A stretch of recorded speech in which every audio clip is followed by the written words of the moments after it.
بسم اللہ الرحمن الرحیم۔ السلام علیکم ورحمۃ اللہ وبرکاتہ۔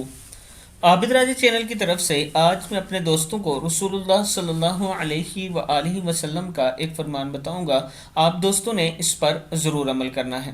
رسول اللہ صلی اللہ علیہ وآلہ وسلم نے فرمایا، جس نے صبح و شام کو یہ وظیفہ پڑھ لیا، یعنی یہ دعا پڑھ لی، لا الہ الا اللہ وحدہ لا شریک لہ لہ الملک ولہ الحمد یحیی ویمیت وہو علی کل شیء قدیر۔ اللہ تعالیٰ صبح و شام تک اس کی حفاظت کے لیے مسلح فرشتے بھیجے گا جو شیطان سے اس کی حفاظت کریں گے۔ اس کے لیے اجر و ثواب واجب کر دینے والی 10 نیکیاں لکھی جائیں گی۔ اس کے لیے 10 خطرناک قسم کے گناہ معاف کر دیے جائیں گے، اور اسے 10 مسلمان غلام آزاد کرنے کا ثواب ملے گا، اور اس دن اس عمل سے زیادہ اجر والا کوئی عمل نہ ہوگا۔ ترمذی کی حدیث ہے۔ آپ دوستوں نے اس پر ضرور عمل کرنا ہے۔